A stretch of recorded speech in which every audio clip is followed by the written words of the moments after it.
अस्सलाम वालेकुम everyone, hopefully आप सब बिल्कुल ठीक होंगे, मेरी वीडियोस को पसंद कर रहे होंगे, लाइक सब्सक्राइब और शेयर कर रहे होंगे अपने फ्रेंड्स और फैमिली मेम्बर्स के साथ।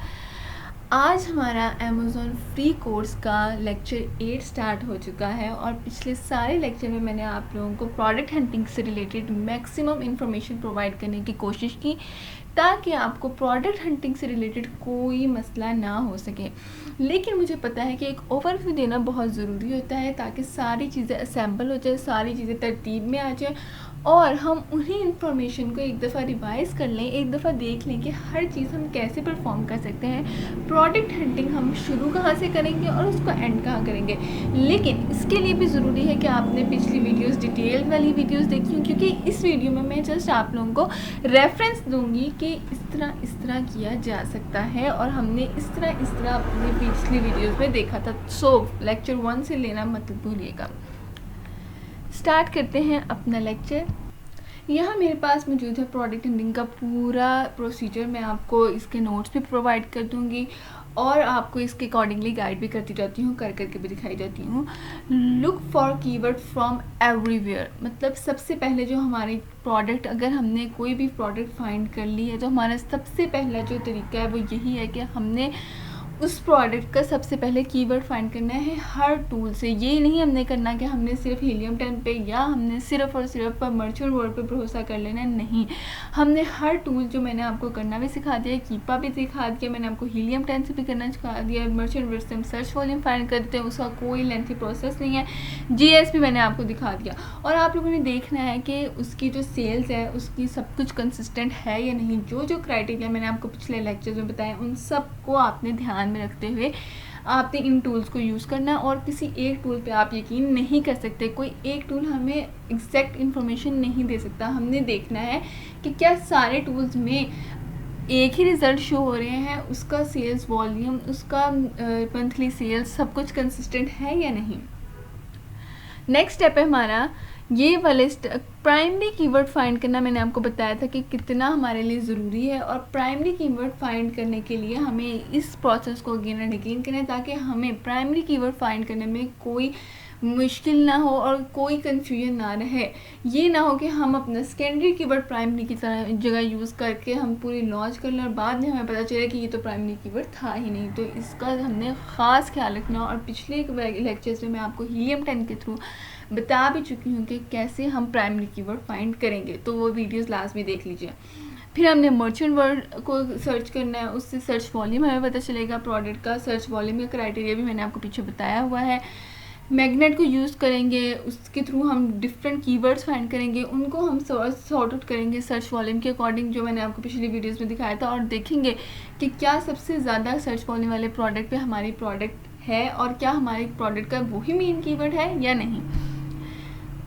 JS, हीलियम 10 और वायरल लॉन्च, इन तीनों को यूज़ करते हुए आप लोगों ने रेवेन्यू चेक करना है कि रेवेन्यू, जितना मंथली रेवेन्यू आ रहा है वो क्या कंसिस्टेंट है।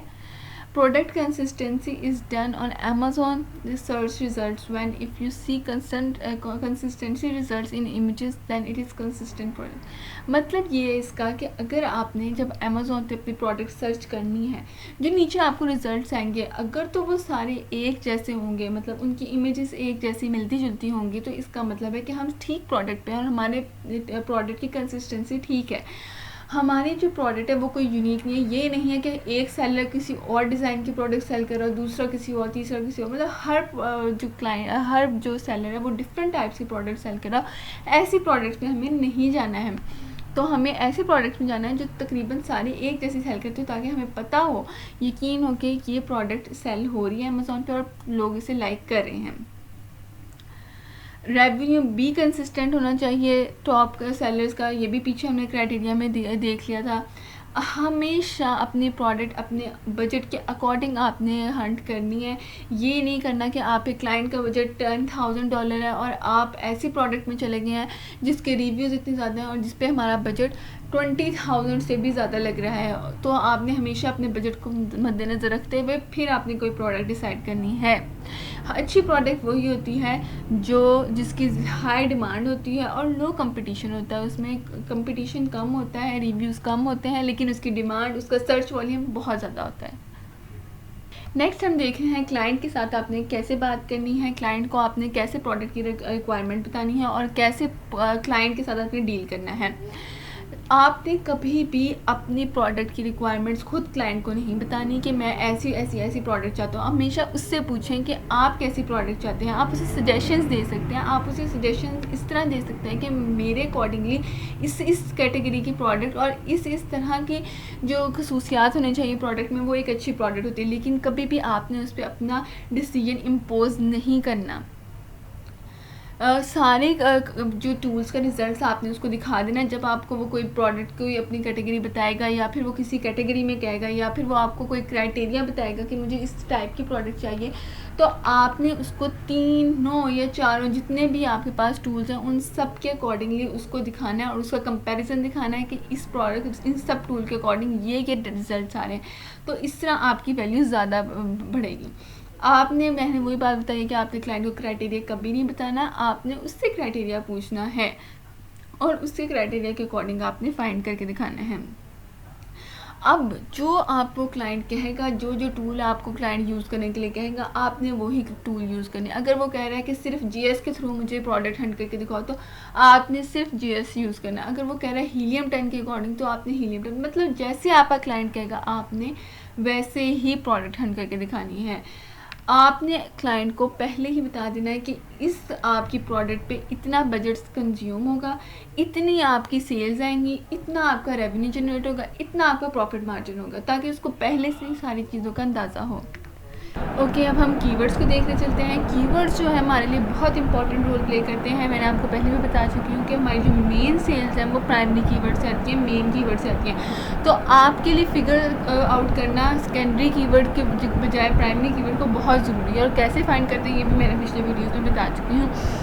प्राइमरी कीवर्ड जो होती है उसके कंसिस्टेंट रिजल्ट होते हैं, उसके हर चीज़ परफेक्ट होती है, उसकी सर्च वॉल्यूम सबसे ज़्यादा होता है और सबसे ज़्यादा लोग उसी पे बाय कर रहे होते हैं। आपका मेन फोकस जो होता है वो आपके कीवर्ड पे होना चाहिए। सेल्स उतनी ज़्यादा होंगी जितनी आपका कीवर्ड ज़्यादा प्राइमरी होगा, ज़्यादा रेलिवेंट होगा।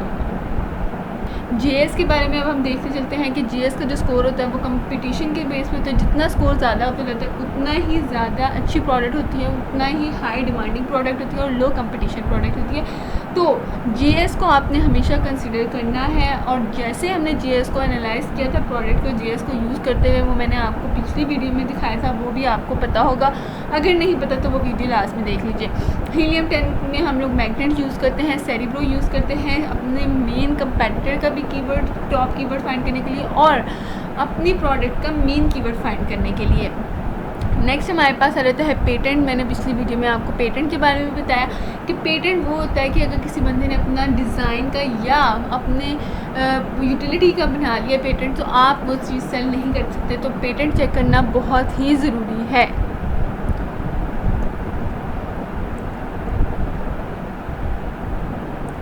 आप अपने क्लाइंट से कह सकते हैं पेटेंट चेक करवाने के लिए, आप उसे कहेंगे, उसको बताएंगे कि पेटेंट चेक करना कितना ज़रूरी है। अगर वो आपसे कहता है कि आप खुद ही पेटेंट चेक करें, मैंने किसी को हायर नहीं करना, तो आप अपने लिहाज से एक बेसिक सी सर्च कर सकते हैं। जो लिंक्स थे, जो वेबसाइट थी जिसके थ्रू हम बेसिक पेटेंट चेक कर सकते हैं, वो मैंने आपको पिछली वीडियो में बता दी थी।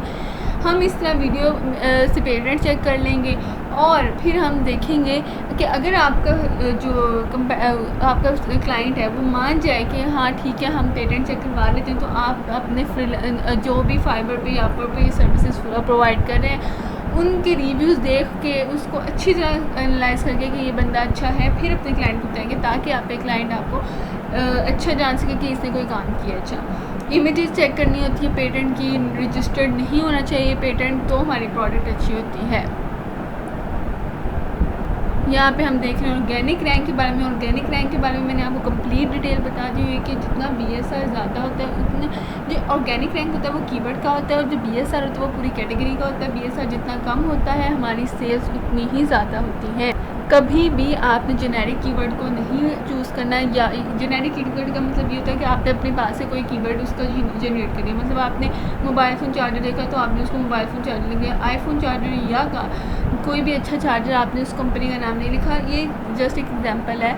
आपने कोई भी चीज़ देखी, कब स्टैंड देख लिया, लेकिन उसका मेन कीवर्ड कुछ और था और आपने अपने तरीके से ये कीवर्ड फाइंड किया और आपने कहा यही होगा, तो वो ऐसा आपने बिल्कुल नहीं करना। सेरिब्रो यूज़ करना है, मैग्नेट यूज़ करना है। स्मॉल प्रोडक्ट पे जाना हमारे लिए ज़्यादा सूटेबल होता है क्योंकि उसकी शिपिंग भी कम पड़ती है और उसको हैंडल करना भी आसान होता है, उस पर इतनी हमें स्टोरेज फ़ीस भी नहीं पड़ती। ब्लीडिंग जो होती है हमारी वो होती है, उसमें हमारे पास आ जाता है डिस्काउंट देना, फ्री गिवअवेज देना, PPC और कूपन हम तब यूज़ करते हैं अपनी सेल्स वेलोसिटी बढ़ाने के लिए, तब जब हमारे पास जो मैन्यूचैट से इतने ऑर्डर्स ना आ रही हो जितने हमें ऑर्डर चाहिए। मैन्यूचैट का सारा डिटेल वीडियो मैं नेक्स्ट वीडियोज़ में बनाऊँगी जब हम लॉन्च रैंक की तरफ जाएंगे। जब आप अपनी प्रोडक्ट की साइज़ और आपके कंपेटिटिव प्रोडक्ट की साइज़ में फ़र्क होता है, तो ये होता है कि जब आप उसकी प्राइस FP कैलकुलेटर से देखते हैं और उस पर आप रेफरल फ़ी वगैरह देखते हैं, अमेज़ॉन की फ़ीस देखते हैं, तो आपको उसकी कम नज़र आती है, जबकि आपकी फ़ीस अमेज़ॉन ज़्यादा चार्ज कर रहा होता है। तो उसकी फ़र्क ये होता है कि आप जो होते हैं आपने अपने स्टोरेज आपका जो साइज़ होता है प्रोडक्ट का वो बड़ा हो जाता है, जिसकी वजह से आपको ज़्यादा चार्जेस पे करने पड़ते हैं। इसलिए हमेशा साइज़ की पैकिंग का ख्याल रखें कि अमेज़ॉन किस तरह चार्ज करता है। होपफुली आपको ये वीडियो पसंद आई होगी। इसमें हमने ब्रीफ से इंट्रोडक्शन किया, अपनी पूरी समरी बयान किया तकरीबन अपने पूरे 8 लेक्चर्स की, तो इसको बिल्कुल मिस आउट मत कीजिएगा। और लास्ट थिंग हम कल से शुरू करेंगे सोर्सिंग पे हमारा नेक्स्ट प्रोसेस है, हम उसके बारे में कंप्लीट डिटेल देखेंगे। तो स्टे कनेक्टेड। अगर वीडियो पसंद आ गई तो इसको लाइक कर दें, चैनल को सब्सक्राइब कर दें। Thank you so much for watching. अल्लाह हाफिज़।